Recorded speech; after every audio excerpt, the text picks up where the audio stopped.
I think the first time I met Cathy, we were starting a new project that required someone with a good understanding of HCI, human-computer interaction. We were putting together a system for call center solution based on web browsers, web technology in general. And while we had some deep understanding of the technical solution, the translation to that technical solution into a usable product to the end customer was important to us. So that's where we started talking to Cathy about how she can help us, given her deep expertise into this area, and turning that technical solution into a usable system for banking, for various industry, but banking was the first one that we have considered. We also considered medical suppliers who were also interested in this technology, and Cathy was key in helping us, for different domain, being able to understand what the user side of the equation is, and how do we build our solution so it's usable by the end users. We were working very closely for a good part of 2 years. First, I don't exactly remember the order, but I think it was first the banking project, and then later on another project was Medtronic.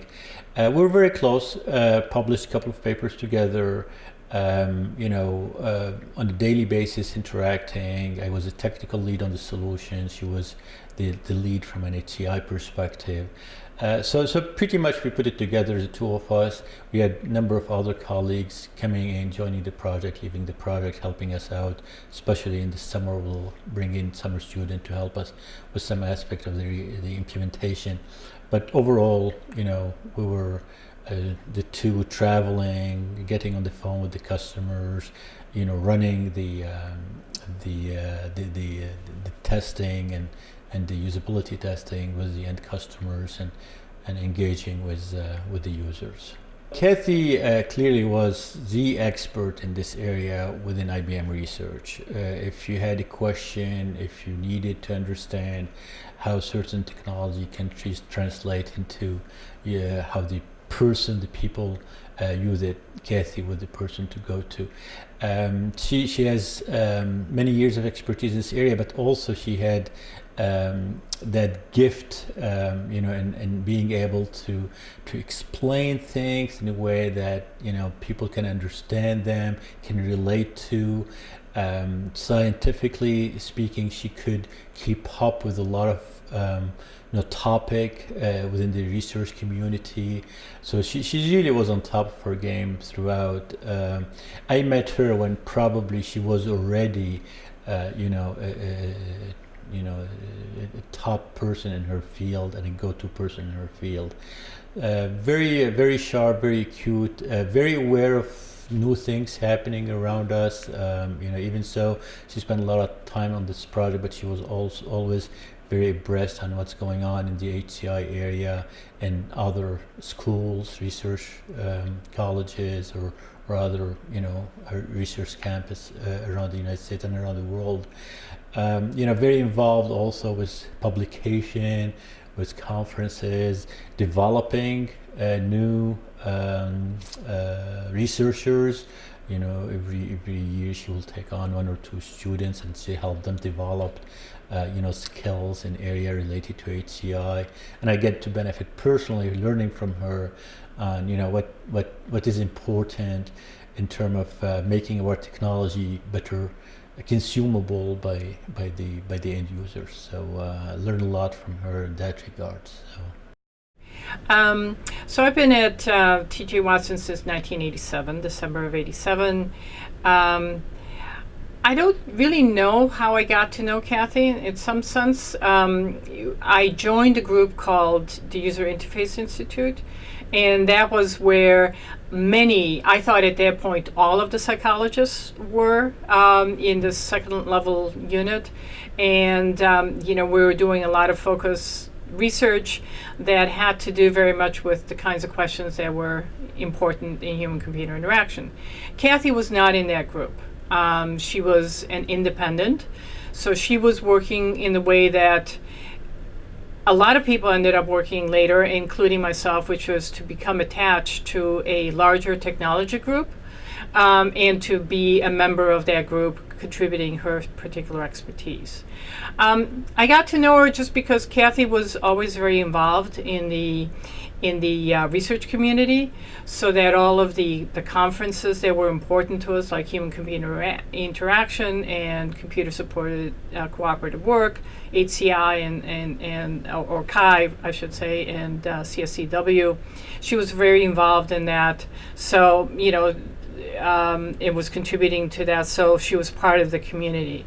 And the reason I went to talk to her was because I had joined to work with the speech recognition group. My background is a cognitive psychologist, and I looked at how people process language, and there was I thought a good match with the automatic speech recognition group, but it turned out that there really wasn't, because they were very much very computer science, very signal processing kind of shop, and they really were looking.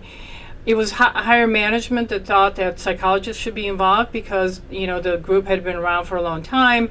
They were working on the basic technology. It's a huge, difficult problem, but they weren't commercializing it. And of course, the company's interested in commercializing it, and how do you turn this into applications? So it said, oh, a psychologist can help. Well, there was a real culture clash.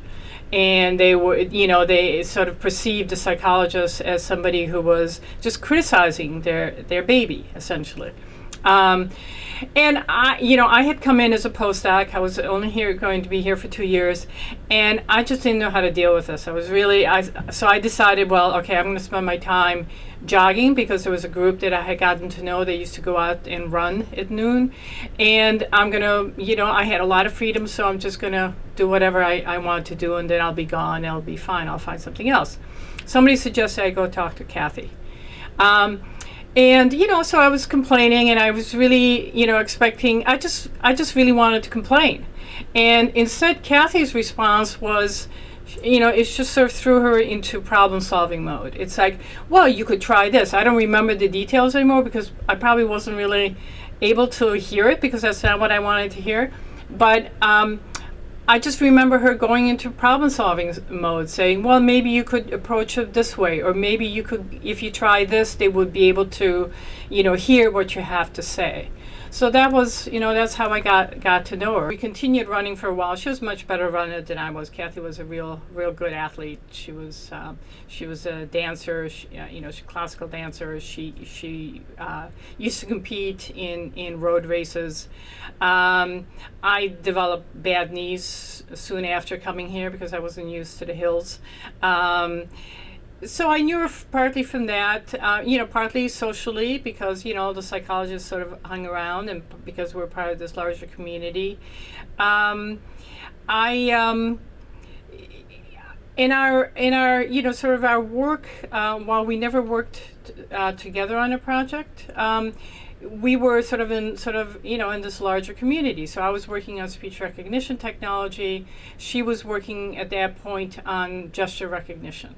Gesture recognition at that point was really being able to, let's say, do editing of a document using, rather than doing pressing a key, using, some kind of mark, some kind of typographical mark that you might use to indicate, get rid of this paragraph, or insert something here, or something like that. I see. So it was really, and eventually I think she moved into sort of the extension of that, which was handwriting recognition. I have a memory of a time after she got sick, while she was, for, I think, I don't know for how long, maybe a couple of years after she got sick, she kept coming into the office. And I remember having some conversations with her and some other people in her office around the project she was doing with a device maker in the healthcare field.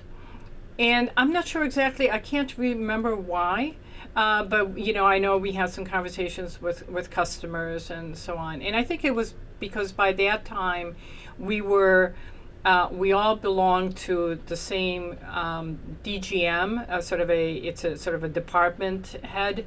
A department being something like maybe 80 to 100 people, and had a lot of different different projects underneath them. And even though we weren't working on the same project, because the thing about being a psychologist here is that you're first of all, there weren't very many of us, and part of that was because they didn't think they really needed very many of us. So there might be one psychologist on a project, so you wouldn't have two, so you wouldn't be working together. Well, Cathy was always, her leadership really came across, I think, in her involvement with the larger research community, right? Because she was part of CSCW. She was always, it's a yearly, at that time I was every 2 years, I believe, conference. The same thing with Kai is a yearly conference. She always had a paper there. But the thing was that she was part of, she was involved in the leadership of that conference in the sense of, being, on the program committee and so on, right? And she knew a lot of the researchers, and she was really very involved in sort of, in shaping the field in that sense, right? So that's really where I think her leadership was seen. It was, again, as a psychologist here, you really didn't have that many opportunities, but she was always, the thing about Cathy is that she always sort of made the best of whatever situation she was in. And, like I remember her, because of being sort of this position of being a psychologist, and at that time, we used to joke that a little gallows humor that, well, you certainly as a psychologist weren't worth as much as a programmer, right? Because what really mattered here is being able to produce some kind of software artifact. And as psychologists, all they do is tell you what you should be doing, or what you did wrong, but you're not really contributing to the code, right? And the other thing about T.J. Watson is that we seem to be getting reorganized like all the time. New leadership came in and they want to, change how things went. So I remember her one year going through like 4 different groups. And I may be overstating, it may have only been 3, but she just kept getting bounced around from group to group to group. And she still managed at the end of that year to get, a couple of papers written, right? So she always sort of, wherever situation she got put into, she could always look at, sort of the opportunity there, and she would always, follow that. And that was the thing that really sort of impressed me about her, and really, I think, is seen in how she's handled, her later life and her later challenges. So I met Cathy, interestingly, in a way that had nothing to do with work. We were both runners and working in Hawthorne, and I would see her occasionally when I went out during lunchtime for a run. And actually, we were friendly and, just talked to each other on occasion. I don't think we ever ran together, but, we'd see each other going in and out of the locker rooms. And we would talk about running and exercising. And I remember one of my first recollections was that she started having some difficulty. And there was some kind of persistent numbness and in her leg that she couldn't quite figure out, and obviously that was the very early beginning of the onset of ALS. And from there, we continued to we knew each other. The human-computer interaction community in a company like IBM and in a division like IBM Research is a relatively small community. And I was working with some very, very talented and world-class people in this area. And they had the highest regard for Cathy. So I wasn't at first working directly with Cathy, but her reputation was really outstanding. And it's funny, in many areas of science, scientists, they become attached to certain approaches and certain perspectives on the research that they're going to do. And that didn't seem to affect anybody's opinion of Cathy. She was considered the consummate analytical scientist and very, very objective. And she was, I think, viewed as a resource to many people in the research division. It certainly was to me early on as I got into human-computer interaction.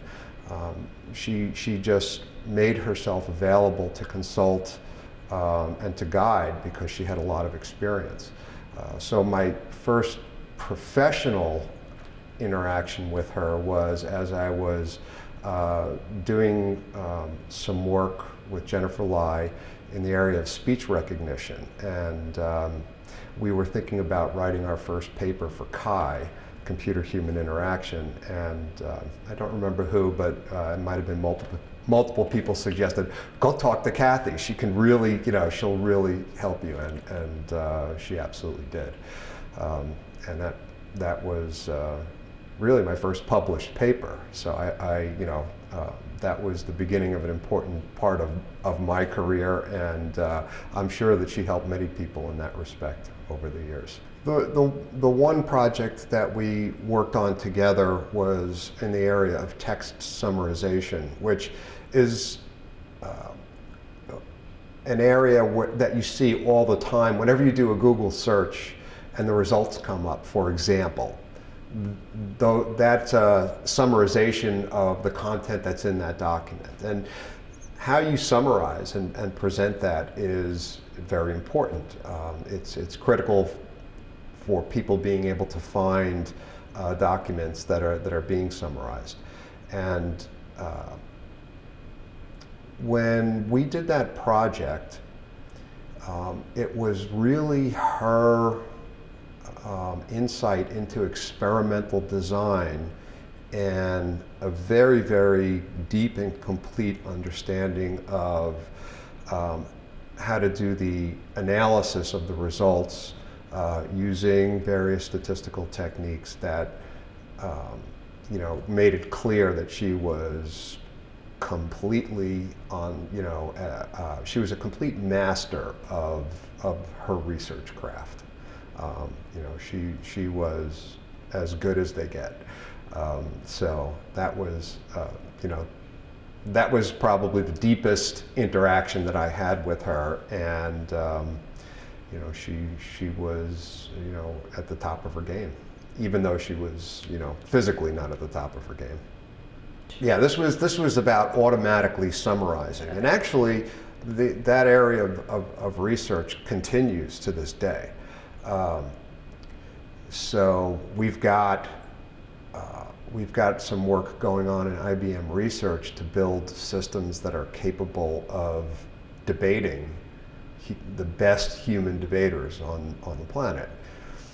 And the way that those systems work at a very high level is that they read huge corpora of information and select and summarize aspects of it, stitch it together into an argument, and then present it as part of a debate. So that the work that we started back then was rich from a research perspective, and one of the hallmarks of a good researcher is to pick important problems, and Cathy did that. I think she had a good nose for what were the important things to work on, and where she should be investing her time.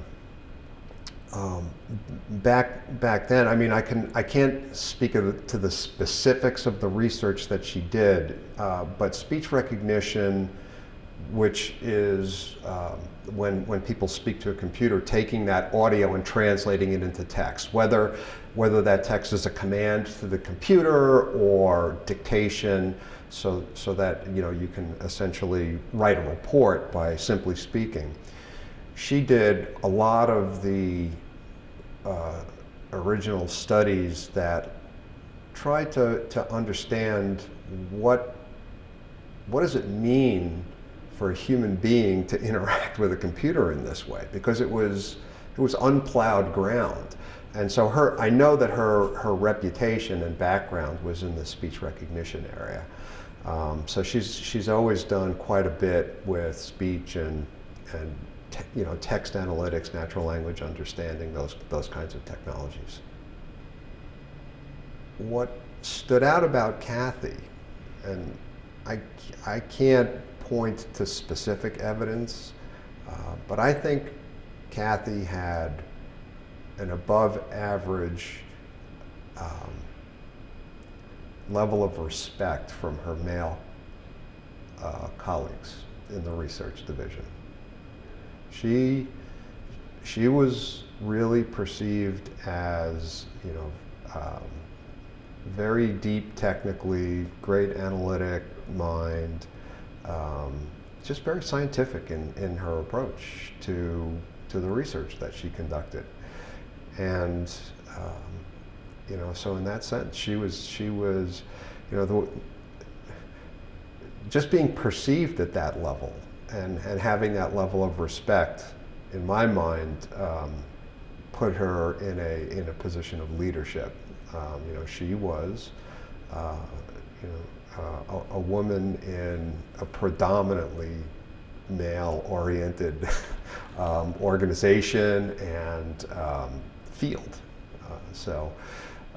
Because human-computer interaction sits in the broader field of computer science, and it has, as you know, been male-dominated and continues to be male-dominated. There's lots of progress that's been made, but I think every time a woman comes through and does the kind of job that she did, it just helps pave the path for everyone else who follows her, and she certainly did that. Typical Cathy. That's probably her determination and not only her knowledge, but her ability to communicate her knowledge and her ability to infuse her own know-how into what we do. And it was probably one trip we did together to Minneapolis. She already had started suffering from the illness, and she was already suffering from it in terms of not being able to walk straight and needing assistance. But that didn't prevent her from getting on the plane, flying with us to Minneapolis. At no time have we felt that she was ill, or you could see it, right, because she was walking slow or she was walking with a cane, but at no point have we felt that she was suffering from this. She would hide it very well. And again, her intellect has continued to be so sharp that it's very impressive to see that despite all the physical difficulties that she was having already at that time, you couldn't see it. Her contribution were so highly appreciated by the customer who were visiting, by her colleagues who were benefiting from this, so her determination and ability to really overcome difficulties to continue to contribute to the project that she's in and to the success of her team and to the success of the customer application as well. So that's probably what she left me with in terms of strong memory, in addition to her friendship, of course.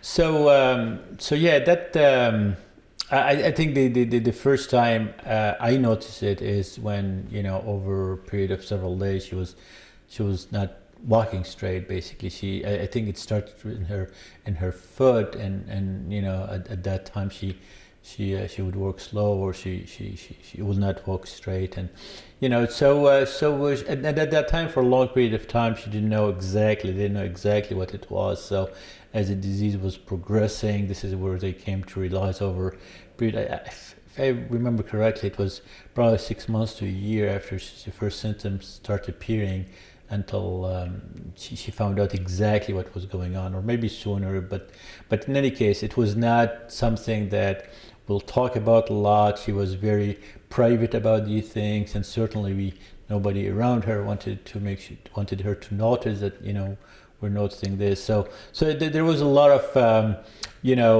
suffering that was happening within her that she was not externalizing. People around her felt that she was continuing to contribute effectively and work with them as nothing had happened. We just had to walk slow in the hallway, and if always offer a help if she needed, but she always kind of push us aside, and we felt more that we should not. If we offer, we felt that she will probably not like it. She was the kind of person where, okay, if I need something, I'll ask you, but don't make me notice that I'm not walking straight or anything. So that aspect, I think, was kind of more difficult for her probably to deal with than for us. Throughout, our working together for a good part of 2 years, she contributed from day one until she left to start working from home. Even when she was working from home, she continued to contribute to our success as effectively. Now, this was around the same time where I also start looking for work outside of IBM research. Was in GBS for a while. So toward the end, when she went on start working from home, at that time also we stopped working together because I was starting to work on another project, another division of IBM. But she always been the strong one in the group, and we never felt that at any point her illness or what she was suffering from impacted her contribution to the project, and we were successful throughout. So At some point after that Chi paper in 1997, I believe, I actually moved into management, and Cathy came to work for me. So during that period of time, there was obviously a lot more interaction, and we did a number of projects and co-authored at least one paper together on text summarization.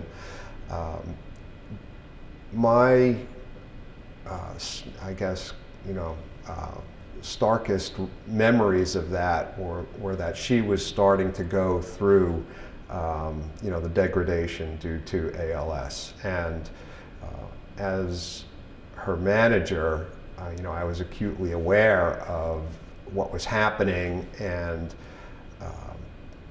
she would come to work, she would be in a walker, and eventually she was having very, very serious difficulty. But she really managed to just stay focused. She had a level of determination and intensity about her from the very beginning that was a marvel to see. It was hard to explain, and it was clearest to me after she left work. She was using her head tracking system, and she was barely able to move. So it was certainly imperceptible to me as I was watching her and communicate, and she was using the system to communicate with me. But at the same time, I knew that she was writing papers using this same technique, and it was mind-boggling. So one aspect of Cathy and her work as she was getting worse was her absolute determination to continue to be productive as a researcher. And it manifested itself in a few ways. She would come to work, and towards the end of her time here physically at IBM Research, she was in a walker and had tremendous difficulty getting around. In fact, she had an accident at one point and broke her nose, and still continued to push through after that. And of course, at some point, things got to a level where she couldn't work here anymore, so she was at home.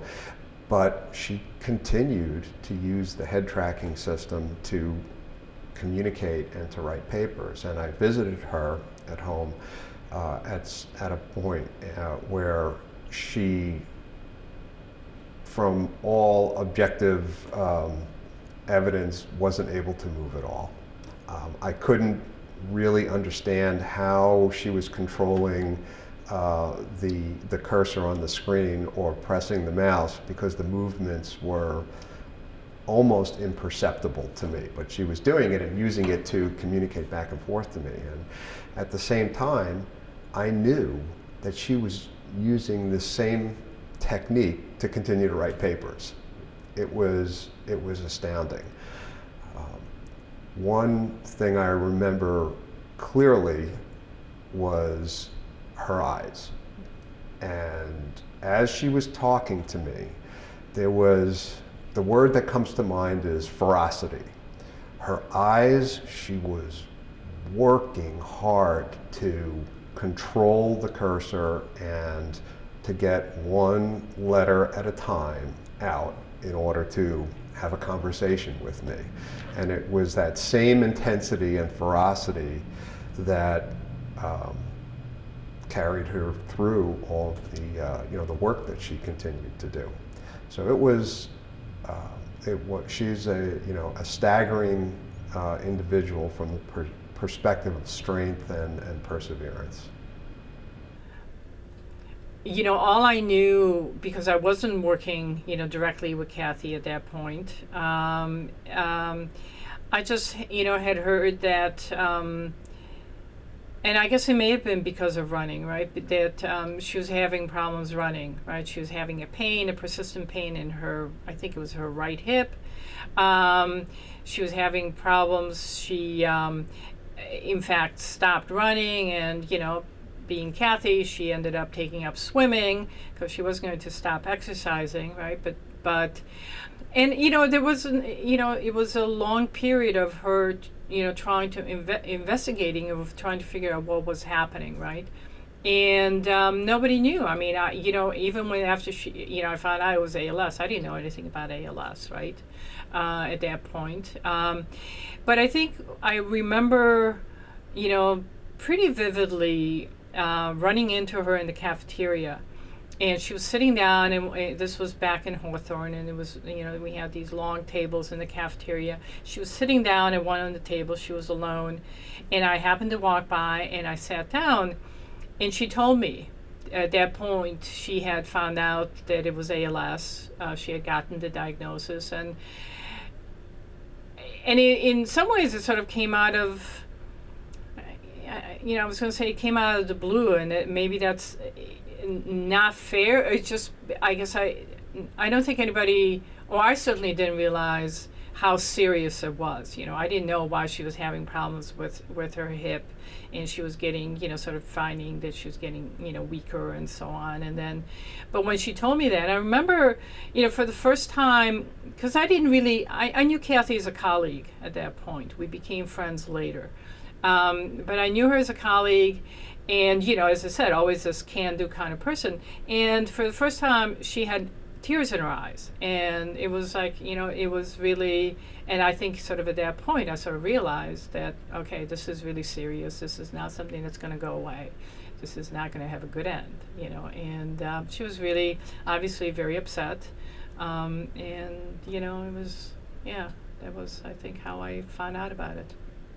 One of the things was that, and I guess, what I was saying, that towards the end of her career in coming into the office, I had some kind of, was probably the closest interaction I had with her in terms of actually working with her.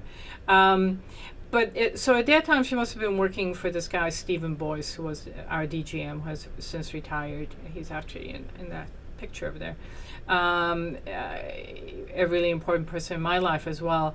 And I remember him saying, because I remember talking with him about it, and because, it was such a shock and all that.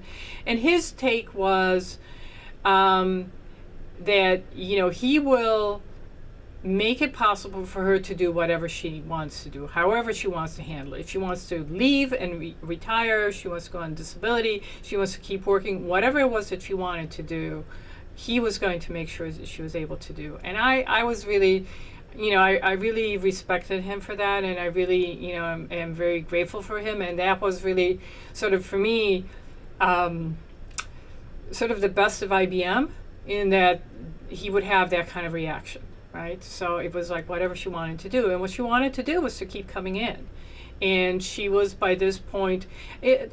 My impression is that the disease really progressed very quickly. So it's amazing to us all, I think, including Cathy, that she's still alive after 17, 18, 19 years, whatever number of years it is, right? Because it progressed very quickly from her, walking with a cane because she was getting weakness in that joint, to, having to use a walker, to going into a wheelchair. So there was, I think, probably, a good period of like at least a year where she was in a wheelchair, coming in, and eventually coming in with an attendant. And, we just kept, sort of interacting. And then even like that session, I remember in her office, she was already beginning to lose her ability to speak, right? Or she was, so she, and she was always very proactive in everything that she did. So I remember, her having recorded certain phrases that were going to be making it possible for her to continue communicating under this, challenging circumstances. So I remember her having recorded a phrase that said, "Please wait, I have something to say." Right, and then to make the space for her to be able to continue communicating. So she continued working. And we kept interacting around that, and and then so at some point she decided that she was no longer going to be able to come in. And I remember actually going, I don't know exactly sort of around when this happened, but or exactly when it happened, but it happened sometime around 9/11, because she was already at home, and I was on her way to visit her with my colleague, former colleague, Allison Lee, who worked with Cathy very closely. She's now at Microsoft. And I know we were driving out together to Cathy's house, and we got into a traffic jam just off of 684, which is unheard of. I mean, this is the suburbs, right? And what happened was that was 9/11, and we were all, everybody was stopped, and everybody realized what had happened. And then we went to Cathy's house, and she was watching the news. And that's always been Cathy. I mean, she's continued to be very involved in life, whether her personal life or professional life or her or community life, right? And she kept working, and she kept writing, and then she got involved in other kinds of research. She was working with staying in HCI, really, and sort of her interest with sort of brain communication. She wrote some articles for neurology and stuff, and it was just sort of in this period, I guess, when we no longer really, she was sort of turning away from her IBM work, right? But she was still very involved in issues that came out of her work, but were now in this domain that was driven by her current situation.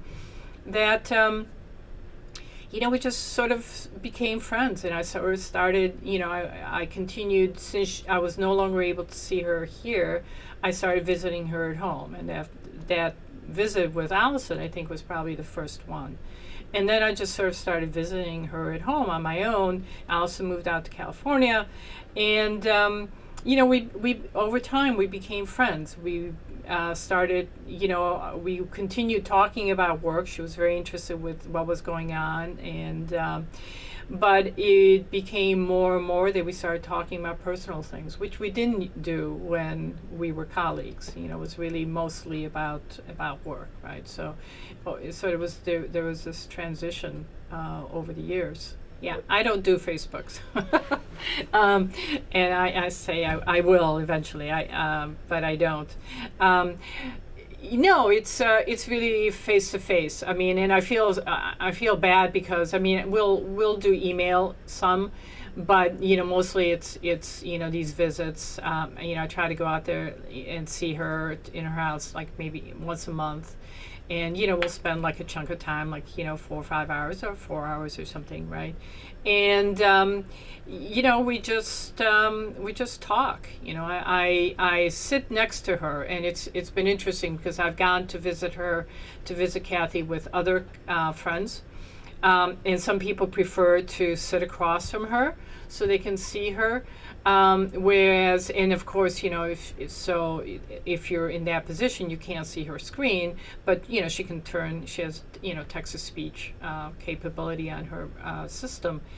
I prefer to sit next to her, and I can see her screen and sort of reading as we're going along, and it's really remarkable what a good conversation you can have, even though it's much slower, and I needed to sort of fight. You can tell what she's trying to, the word that she's trying to spell very often, right? And sometimes you sort of feel like you sort of want to make it easier for her, because it is labor intensive, right? It does at times tire her out. But we talked about it, and she would prefer that you wouldn't. You just, because sometimes you're wrong, right? And she wants to be able to express herself, obviously, as she wants to express herself. So, but it's I sit next to her, and we just we have conversations. Sometimes it's sort of interesting, when sometimes she will turn it into speech. Sometimes she won't, and sort of, partly it depends what we're talking about, because there's always other people around, right? So it's an issue of privacy. But sometimes it's just, for emphasis that, so it's sort of it's come to be a surprisingly easy kind of interaction for me, to be able to do that. We do, like I said, email somewhat in between those visits, but we really pretty much depend on those face-to-face visits. That's the thing that's remarkable about Cathy. I mean, when I think about my writing abilities and my writing experience, I depend so much on editing, right? And Cathy is, I mean, she's just she's very articulate.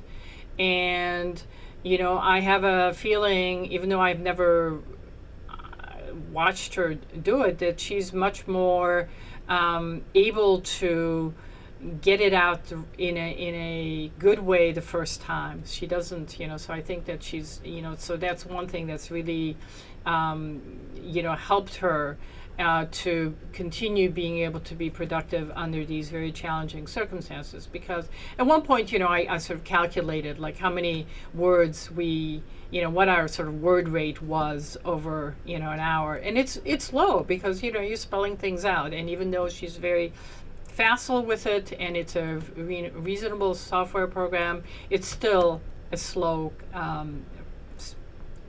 word rate, right? But she's very, she's just very smart, and she's very, very articulate. So yes, she can, think about, and just select her words well, and to think through her thoughts before she starts doing it. So not to minimize how difficult it is, right? But it is something she's very interested in ALS, and she's because I mean, I remember when we talked about her having ALS, and she was saying, yeah, like the life expectancy is like 5 years, right? And here it is, well over 3 times that.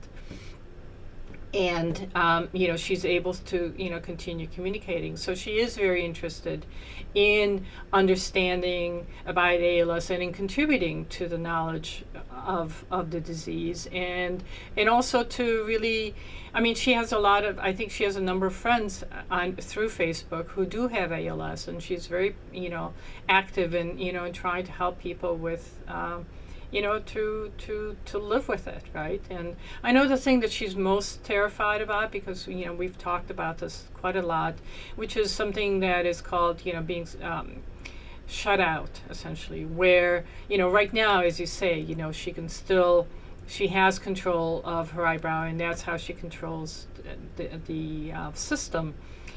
When she can no longer do that, or if she were no longer able to do that, she's terrified of that. And we've talked about people who, we've known who, for whom that came to be.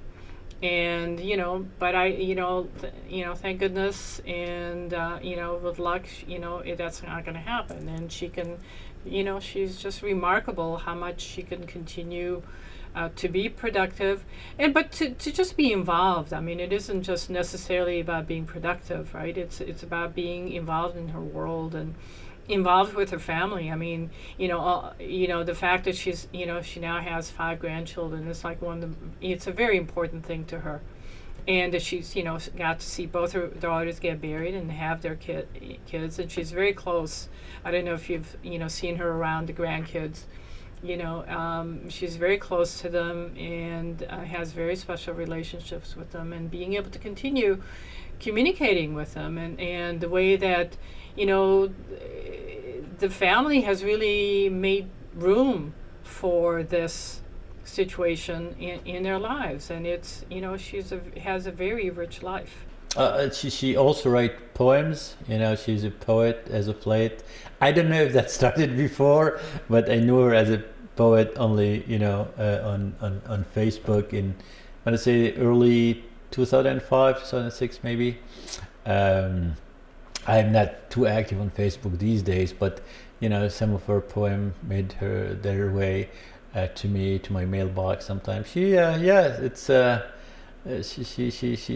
continue to kind of try to be creative and do things that will keep her sharp and keep her going, and not let that get in the way. Even when you're talking to her in person, the hardest part is really not wanting to look on the screen to see what she's typing, right? But just to wait until she says it. So, but she'll keep going, I hope.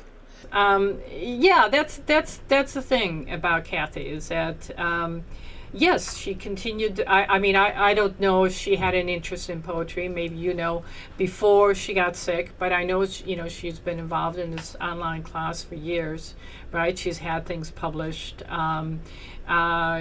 She's shared a lot of her poems. That's the thing about Cathy, is that, and that's I think really what I think that's why that story of me going to her and wanting to complain, and just wanting her wanting to feel sorry for myself, and just having an opportunity to express myself, and sort of realizing that that's just not the person she is. She's not somebody who's going to sit around and complain. She's really going to figure out what the next thing is. And I think that sort of that kind of, attitude and that kind of strength is really what's driven her to continue picking up new interests, and to continue just continue with her life. And that's remarkably, it's remarkable, and it's just very inspirational, and to me, and I think to a lot of people.